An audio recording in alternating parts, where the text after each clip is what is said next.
इस कहानी को सुनने के बाद अगर किसी की आंखों में आंसू न आए तो वो इंसान शायद पत्थर दिल होगा।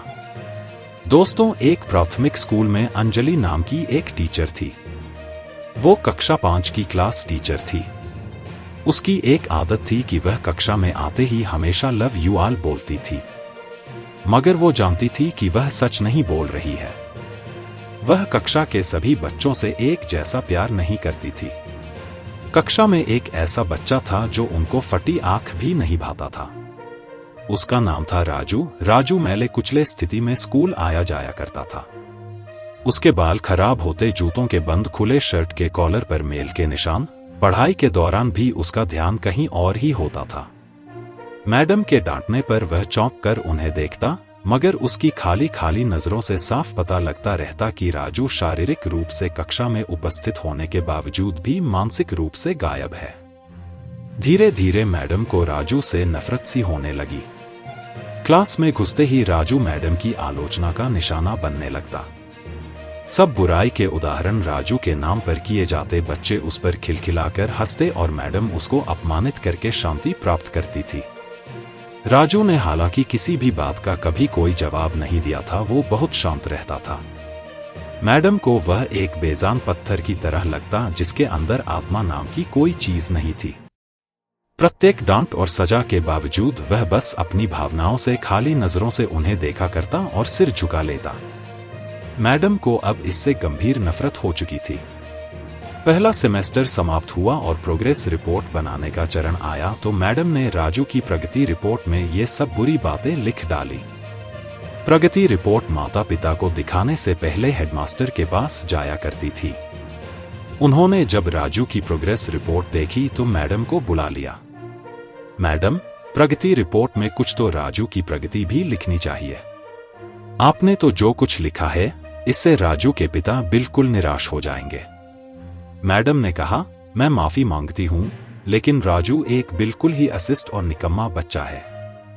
मुझे नहीं लगता कि मैं उसकी प्रगति के बारे में कुछ लिख सकती हूं। मैडम घृणित लहजे में बोलकर वहां से उठकर चली गईं और फिर स्कूल की छुट्टी हो गई। अगले दिन हेडमास्टर ने एक विचार किया और उन्होंने चपरासी के हाथ मैडम की डेस्क पर राजू की पिछले वर्षों की प्रगति रिपोर्ट रखवा दी। अगले दिन मैडम ने कक्षा में प्रवेश किया तो रिपोर्ट पर नजर पड़ी। पलटकर देखा तो पता लगा कि ये राजू की प्रगति रिपोर्ट है। मैडम ने सोचा कि पिछली कक्षाओं में भी राजू ने निश्चय ही गुल खिलाए होंगे और फिर उन्होंने कक्षा 3 की रिपोर्ट खोली। रिपोर्ट पढ़कर उनकी आश्चर्य की कोई सीमा नहीं रही।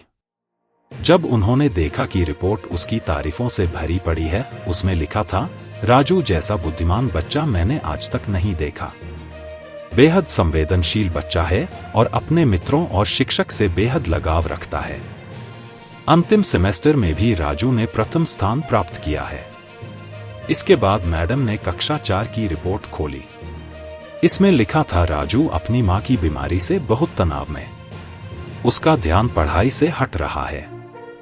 राजू की मां को अंतिम चरण का कैंसर हुआ है। घर पर उसका कोई और ध्यान रखने वाला नहीं है, जिसका गहरा प्रभाव उसकी पढ़ाई पर पड़ा है। नीचे हेडमास्टर ने लिखा कि राजू की मां मर चुकी है और इसके साथ ही राजू के जीवन की चमक और रौनक भी उसे बचाना होगा, इससे पहले कि बहुत देर हो जाए। ये पढ़कर मैडम के दिमाग पर भयानक बोझ हावी हो गया। कांपते हाथों से उन्होंने प्रगति रिपोर्ट बंद की। मैडम की आंखों से आंसू एक के बाद एक गिरने लगे। मैडम ने साड़ी से अपने आंसू पोंछे। अगले दिन जब मैडम कक्षा में दाखिल हुई तो उन्होंने अपनी आदत के अनुसार अपना पारंपरिक वाक्यांश आई लव यू ऑल दोहराया। मगर वह जानती थी कि वह आज भी झूठ बोल रही है, क्योंकि इसी क्लास में बैठे एक उलझे बालों वाले बच्चे राजू के लिए जो प्यार हुआ है, आज अपने दिल में महसूस कर रही थी। वह कक्षा में बैठे और किसी भी बच्चे से अधिक था। पढ़ाई के दौरान उन्होंने रोजाना दिनचर्या की तरह एक सवाल राजू पर दागा और हमेशा की तरह राजू ने सिर झुका लिया। जब कुछ देर तक मैडम से डांट फटकार और बाकी स्टूडेंट्स की हंसी की आवाज उसके कानों में नहीं पड़ी तो उसने अचंभे में सिर उठाकर मैडम की ओर देखा तो उनके माथे पर आज गुस्सा नहीं था, वो मुस्कुरा रही थी। उन्होंने राजू को अपने पास बुलाया और उसे सवाल का जवाब बताकर जबरन दोहराने के लिए कहा। राजू 3-4 बार के आग्रह के बाद अंततः बोल पड़ा। इसका जवाब देते ही मैडम ने ना सिर्फ खुदकुशी अंदाज होकर तालियां बजाईं बल्कि सभी बच्चों से भी बजवाई। फिर तो यह दिनचर्या बन गया। मैडम हर सवाल का जवाब अपने आप बताती और फिर उसकी खूब सराहना और तारीफ करती। प्रत्येक अच्छा उदाहरण राजू के कारण दिया जाने लगा। धीरे धीरे पुराना राजू सन्नाटे की कब्र फाड़कर बाहर आ गया। अब मैडम को सवाल के साथ जवाब बताने की जरूरत नहीं पड़ती। जो है रोज सही उत्तर देकर सभी को प्रभावित करता और नए नए सवाल पूछकर सबको हैरान भी करता। उसके बाल अब कुछ हद तक सुधरे हुए होते, कपड़े भी काफी हद तक साफ होते, जिन्हें शायद वह खुद धोने लगा था। देखते ही देखते साल समाप्त हो गया और राजू ने दूसरा स्थान हासिल कर कक्षा 5वीं पास कर ली। यानी अब वो दूसरी जगह स्कूल में दाखिल होने के लिए तैयार था।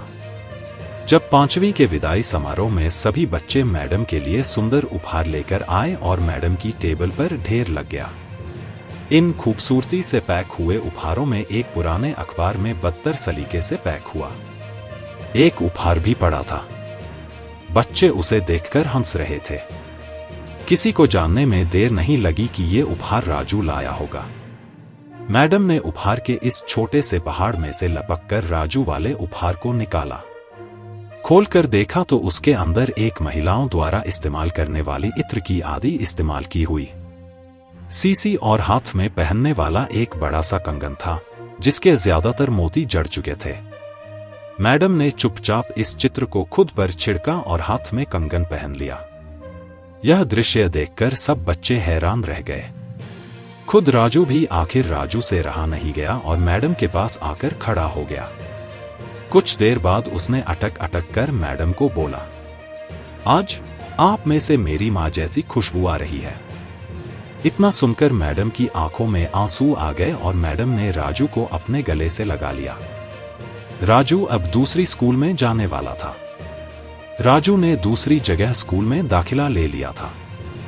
समय बीतने लगा। दिन, सप्ताह, महीने और महीने साल में बदलते भला कहाँ देर लगती है। मगर हर साल के अंत में मैडम को राजू से एक पत्र नियमित रूप से प्राप्त होता, जिसमें लिखा होता, इस साल में कई नए टीचर से मिला, मगर मैडम आप जैसा कोई नहीं था। फिर राजू की पढ़ाई समाप्त हो गई और पत्रों का सिलसिला भी समाप्त नहीं हुआ। कई साल आगे गुजरे और मैडम रिटायर हो गई। एक दिन मैडम के घर अपनी मेल में राजू का एक पत्र मिला, जिसमें लिखा था, इस महीने के अंत में मेरी शादी है और आपके बिना शादी की बात मैं नहीं सोच सकता। एक और बात, मैं जीवन में बहुत सारे लोगों से मिल चुका हूं, मगर आप जैसा कोई नहीं है। आपका डॉक्टर राजू। पत्र के साथ ही प्लेन का आने जाने का टिकट भी उसमें अटैच था। मैडम खुद को हरगिज नहीं रोक सकी। उन्होंने अपने पति से अनुमति ली और वह राजू के शहर के लिए रवाना हो गई। शादी के दिन जब वो शादी की जगह पहुंची तो थोड़ी लेट हो चुकी थी। उन्हें लगा समारोह समाप्त हो चुका होगा, मगर यह देखकर उनकी आश्चर्य की सीमा नहीं रही कि शहर के बड़े डॉक्टर, बिजनेसमैन और यहां तक कि वहां पर शादी कराने वाले पंडित जी भी थक गए थे कि आखिर कौन आना बाकी है। मगर राजू समारोह में शादी के मंडप के बजाय गेट की तरफ टकटकी लगाए उनके आने का इंतजार कर रहा था।